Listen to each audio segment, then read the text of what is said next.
आपका जो जगदम्बा साड़ीज दिलसुख नगर में बिजनेस है, इस बिजनेस को स्टार्ट करने के लिए आप किनसे इंस्पायर हुए कि आजकल के जो फैमिली बिजनेस है और आज के इस फैमिली बिजनेस में आज की जो यंग जनरेशन है ये फैमिली बिजनेस में पार्टिसिपेट नहीं हो रही। जी बिल्कुल। ये कारण क्या है पार्टिसिपेट नहीं होने का कारण? हमने ऐसा सुना है कि 2009 में आपका शोरूम पूरा जलकर खाक हो गया था, जिसमें आपको भारी आर्थिक नुकसान भी हुआ था। जी, इससे आप बाहर कैसे निकले? यंगर कस्टमर्स को कौन सी साड़ी अट्रैक्ट करती है?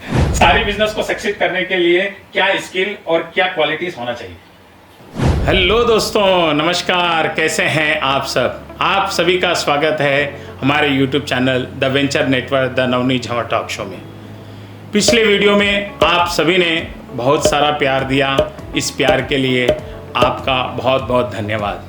बहुत सारे फ़ोन कॉल्स भी आए, बहुत सारे कमेंट्स भी आए, बहुत अच्छे अच्छे कमेंट्स सभी ने किए और बहुत ने सराहना की इस वीडियो की जो आपने ये शो चालू किया, बहुत अच्छा शो चालू किया। तो उसके लिए आप सभी का बहुत बहुत तहे दिल से धन्यवाद देता हूँ।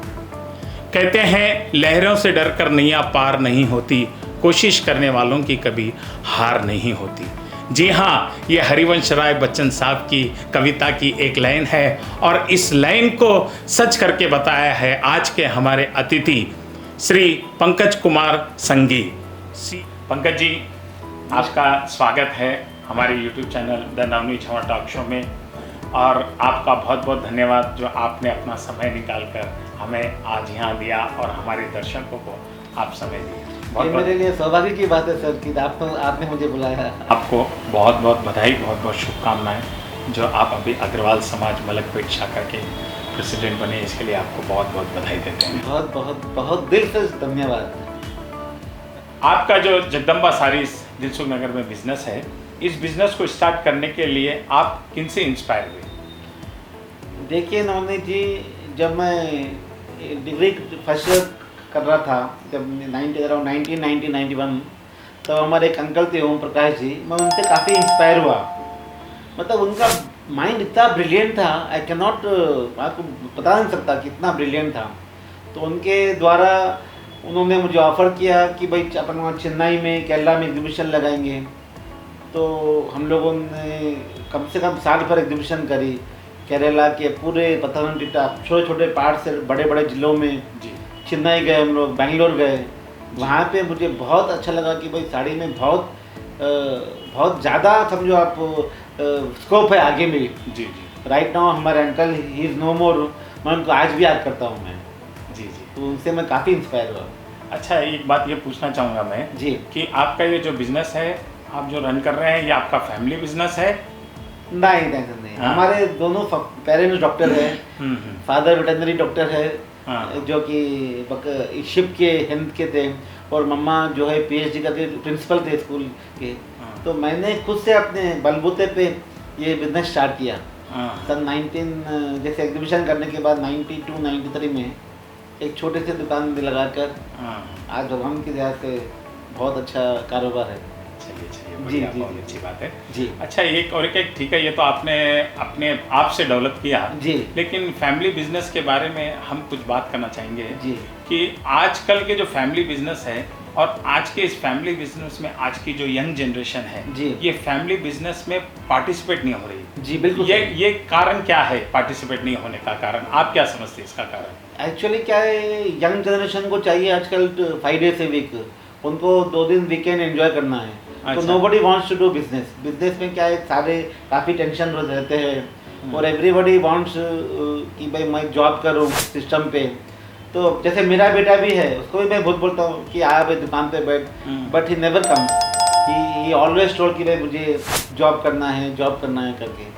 तो यंग जनरेशन का माइंड बिल्कुल डिफरेंट है आज की तारीख में। हाँ। तो उनको पढ़ना भी बहुत मुश्किल है, लेकिन हमको अपने आप को अपडेट करना ही पड़ेगा उनके हिसाब से। We have to update. मैं अपना एक ओपिनियन देना चाहता हूँ, आप अपनी जगह दिए जी। मुझे ये लगता है कि हम अपने बच्चों को लाखों रुपया खर्चा करके वहाँ पर हम उनको पढ़ा रहे हैं, डिग्री करा रहे हैं जी। लेकिन एक बात मुझे भी लगती है, क्योंकि मैं भी बाज़ार में रहता हूँ, बाज़ार में रहने के हिसाब से मैं बता रहा हूँ जी कि हम लाखों रुपया मतलब लगा करके बच्चों को पढ़ा रहे हैं और जब बच्चा डिग्री लेके, एमबीए की डिग्री लेके, जो भी डिग्री लेके अपने पास आता है और दुकान में जब अपने पापा से कहता है कि पापा हमें ये थोड़ा चेंज करनी है चाहिए, हमें पापा हमें थोड़ा ये चेंज करना चाहिए, तो हम बच्चों को पढ़ा तो देते हैं लाखों रुपए लगा के, लेकिन उस पढ़ाई का यूज़ नहीं करते हैं और उस बच्चे को वापस यही बोलते हैं क्या तू हमारे को बिजनेस करना सिखाएंगा अभी हैं? मेरा ओपिनियन ऐसा लगा। अगर हम शायद अगर उनको अप्रिशिएट करें, कैसे कहते हैं, बोलते हैं ना, जोश और होश अगर दोनों मिल जाए, जी, मतलब ये मेरा मानना है, जोश और होश अगर दोनों मिल जाए, आपका अनुभव है और उनका जोश है, तो दोनों मिल जाए, तो मैं जहाँ तक समझता हूँ बिजनेस में अच्छा हम आगे बढ़ सकते हैं। बिल्कुल बिल्कुल, आपकी बात तो 100% सही है, मैं भी मानता हूँ, लेकिन हम अपने आप बदलते नहीं है ना, अपने आप अपडेट नहीं करते, वही तो प्रॉब्लम है हम लोगों में। यही है ना, तो अपने आप को अपग्रेड करना चाहिए हमें अपने आप को। चैलेंज जो अगर हम बच्चे की बात सुने ना, अपना बिजनेस 2 गुना नहीं 3 गुना बढ़ेगा। और यस, थोड़ा अपन को अपने हिसाब से उसके हिसाब से चेंज करना पड़ेगा, थोड़ा उसकी स्ट्रैटेजी लानी पड़ेगी अपने बिजनेस में। वो जैसा बोला, थोड़ा एक्स्ट्रा सर्विस देनी पड़ेगी ग्राहक को या कस्टमर को, तो अपना बिजनेस डेफिनेटली बढ़ेगा। मैं कुछ दिन पहले एक शॉप पे गया था जी, वहाँ पे लिखा हुआ था वी हैव नो ब्रांचेस। तो जो शॉप के ओनर थे, नाम नहीं लेना चाहूँगा मैं यहाँ पे, जी, जो शॉप के ओनर थे, तो मैंने उनसे पूछा कि साहब ये आप वी हैव नो ब्रांचेस लगाए हैं, इस पे आप गर्व कर रहे हैं क्या? तो उन्होंने कहा हाँ वी हैव नो ब्रांचेस, हमारी कोई शाखा नहीं है। जी। तो मैं बोला साहब आप ये बिज़नेस कितने साल से चला रहे हैं आप? बोले हमारे पिताजी के ज़माने से चला रहे हैं, करीबन 30 साल हो गए। मैं बोला साहब आप 30 साल से बिज़नेस चला रहे हैं और गर्व से कह रहे हैं कि वी हैव नो ब्रांचेस। मैं बोला साहब 30 साल में कम से कम आपकी कम से कम 15 तो ब्रांचेस होनी चाहिए थी। जी, वी हैव नो ब्रांचेस बोल के गर्व से लगा रहे हैं, जी, तो कम से कम मेरे हिसाब से 15 ब्रांचेस तो होनी चाहिए उनकी। जी, मुझे ऐसा लगता है। सही है। मैं सभी को ये संदेश भी देना चाहूँगा जी, कि अगर आप अपने बच्चों को अप्रिशिएट करके उनकी बात भी मानिए, उनके जो आइडियाज़ है, देखिए साहब बाहर जाके बच्चे भी जॉब कर रहे हैं जी, वो भी वहाँ आइडियाज़ दे रहे हैं, तो वहाँ उनको सैलरी मिल रही जी। है, तो वो जो आइडियाज़ दे वहाँ वो लोग आइडियाज़ दे रहे हैं, वो आइडियाज़ को आप यहाँ पे अपने पास इम्प्लीमेंट क्यों नहीं करते? बराबर बराबर हैं? बराबर। आपने कितनी पूंजी से अपना बिजनेस स्टार्ट किया, अगर आप बताना चाहें तो? नहीं, बिल्कुल बिल्कुल, जरूर अपने दर्शकों को मैं बताना चाहूँगा कि when I started my business in 1991, तो जैसे मैंने बोला था कि ओम प्रकाश जी हमारे अंकल थे, हाँ, उन्होंने बहुत मुझे प्रोत्साहन किया। तो जैसे 2-3 साल हम लोग एग्जीबिशन किए ऑल ओवर साउथ, चेन्नई है, तमिलनाडु, बैंगलोर, फिर केरला साइड, फिर गोवा में भी हम एग्जीबिशन करें। उसके बाद आके अपने home town I started only with ₹5,000। Only 5,000? Only 5,000 से मैंने इस बिजनेस स्टार्ट किया, and by the grace of God वो टाइम पे मतलब थोड़ा सा बेचने में भी बहुत खुशी होती थी। हमने ऐसा सुना है कि 2009 में आपका शोरूम पूरा जलकर खाक हो गया था, जिसमें आपको भारी आर्थिक नुकसान भी हुआ था। जी, इससे आप बाहर कैसे निकले? वो तो एक बहुत ट्रेजेडी हुई मेरे साथ। 2009 अक्टूबर, आज भी मुझे याद है, अक्टूबर 2 तारीख को, हाँ, जब गांधी जयंती थी, उस दिन रात में पूरा शोरूम, पूरा स्टॉक कपड़ा था, 1 सेकंड में चिंगारी पता शॉर्ट सर्किट हुआ था, तो पूरा ग्राउंड फ्लोर का माल, फर्स्ट फ्लोर का माल पूरा एकदम से जल गया मेरा। एक सिंगल पाइप नहीं बची मुझे। I was completely always crying. कैसा स्टार्ट करना है आप, इसमें कैसे चालू करना, कैसे चालू तो इससे बाहर कैसे निकल कर आपने फिर कैसे नई शुरुआत की?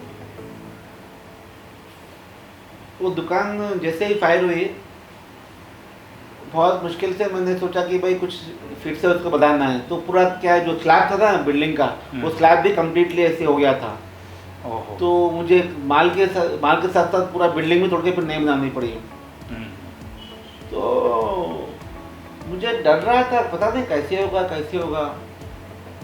फिर पता नहीं पैसे कहाँ से आए, कैसा कुछ हुआ, भगवान का क्या सहारा था। बिल्डिंग भी बना लिए, माल भी ला लिए, गिराक भी चालू हो गया। मतलब आई स्टिल डाउट है कि भाई कैसे हुआ है सब।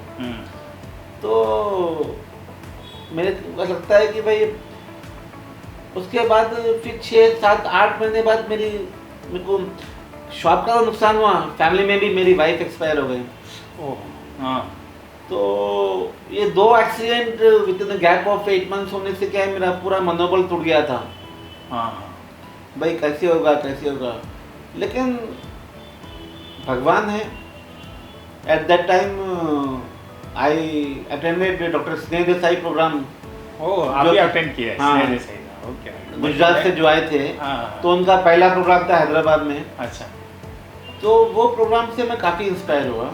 हाँ उन्होंने बोला कि जस्ट लुक फॉरवर्ड। तो दोस्तों अभी आपने देखा पंकज कुमार संघी के साथ हमने बातचीत की और आशा करता हूँ इस वीडियो से पंकज कुमार जी संघी से आपको बहुत कुछ सीखने के लिए मिलेगा और ऐसे ही वीडियोस हमारे चैनल पर आते रहेंगे।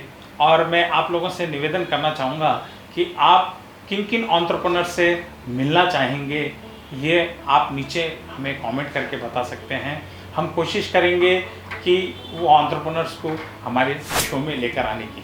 तो इसी तरह आपका सहयोग देते रहिए, हमारे चैनल को सब्सक्राइब कीजिए, बेल आइकन को हिट कीजिए और वीडियो को लाइक कीजिए और ऐसे ही कार्यक्रम हमारे चैनल पर आप देखते रहिए। धन्यवाद।